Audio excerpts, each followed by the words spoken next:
ஞானத்தை இப்ப நான் தர போறேன். Today look at the Lord and say, இப்பொழுது ஆண்டவரை பார்த்து அந்த சொல்லுங்க, ஞானத்தை எனக்கு தாங்க ஆண்டவரே, ஞானத்தை எனக்கு தாங்கப்பா, அந்த ஞானத்தை எனக்கு தாங்கப்பா ஆண்டவரே, ஞானத்தை தாங்க ஆண்டவரே. எவ்வளவு நாள் நான் தடுமாற போறேன்னு எனக்கு தெரியல ஆண்டவரே, எவ்வளவு நாள் ஆண்டவரே நான் நிந்திக்கப்பட போகிறேன் என்று தெரியல ஆண்டவரே.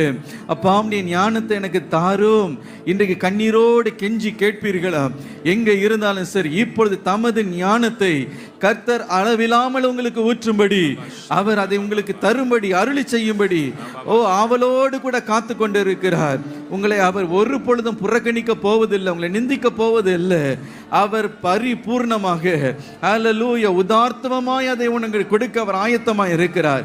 எங்கே இருந்தாலும் தகப்பனே இந்த ஞானத்தை தாங்க, என் பிள்ளைக்கு அந்த ஞானத்தை தாங்க ஆண்டவரே, குடும்பத்தை நடத்துகிற ஞானத்தை எனக்கு தாங்க ஆண்டவரே, ஆண்டவரே இந்த தொழிலை நடத்துகிற ஞானத்தை எனக்கு தாங்க ஆண்டவரே, உம்முடைய ஞானத்தை தாங்கப்பா. தானியேலுக்கு தந்தீரே ஆண்டவரே, சாலமோனுக்கு நீர் கொடுத்தீரே, ஷாட்ராக் மேஷாக் ஆபேத் நேகோக்கெல்லாம் கொடுத்தீரே ஆண்டவரே, எனக்கு அந்த ஞானத்தை தாங்க ஆண்டவரே. யோசேப்புக்கு கொடுத்தீரே, அந்த ஞானத்தை எனக்கு தருவீராங்க.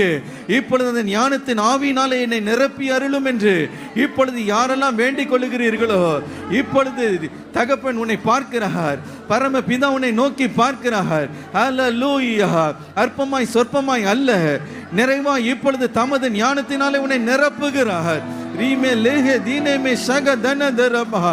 ஒவ்வொரு மேலும் தேவனுடைய ஞானம் இப்பொழுது இறங்குகிறது. தெய்வீக ஞானத்தின் ஆவியானவர் இப்பொழுது ஊற்றப்படுகிறார், இப்பொழுது ஊற்றப்படுகிறார், இப்பொழுது ஊற்றப்படுகிறார். ஒரு தெளிவு உண்டாகுகிறது. எல்லாம் இருளும் இருதயத்தில் இருக்கிற, மனதில் இருக்கிற இருள் விலகுகிறது. எல்லாம் பயங்களும் இப்பொழுது விலகுகிறது. அந்த ஞானத்தினாலே நீ மேற்கொள்ள போகிறாய். ஹல்லேலூயா. பெரிய காரியங்களை செய்கிற, பெரிய திட்டங்களை ஆண்டவன் கரத்தில் கொடுக்கிறார். பொறுப்புகளை நிறைவேற்றுகிற ஞானத்தை ஆண்டவர் கொடுக்கிறார்.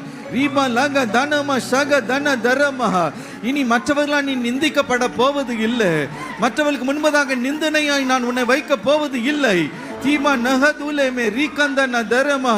உலக பிரகாரமானவர்கள் எல்லா விதத்திலும் உயர்ந்து இருக்கும் பொழுது என்னுடைய ஜனங்கள் உயர்ந்த ஸ்தலத்தில் நான் வைக்க வேண்டும் என்று விரும்புகிறேன் என்று கர்த்தர் சொல்லுகிறார். என்னுடைய ஞானம் உங்களை மேன்மைப்படுத்த, ஒரு மனிதனுடைய இருதயத்தில் இருக்கிற ஞானம் அவனை பிரகாசிப்பிக்க செய்யும் அல்லவா? நான் உன்னை பிரகாசிப்பிக்கிற தேவன் நான் அல்லவா? இப்பொழுது பரிசுத்த ஆவியானுடைய கிருபை உனக்கு அருளப்படுகிறது. பரிசுத்த ஆவியானுடைய கிருபை உனக்கு அருளப்படுகிறது. பெசலேல பெயர் சொல்லி அழைத்தவர் இப்பொழுது பெயர் சொல்லி உன்னை அழைக்கிறார். மகனே மகளே கலங்காத, என் ஞானத்தை நான் கொடுப்பேன். எந்த காரியத்தை எப்படி யூகித்து செய்வது, எந்த விதத்தில் செய்வது, ஞானத்தை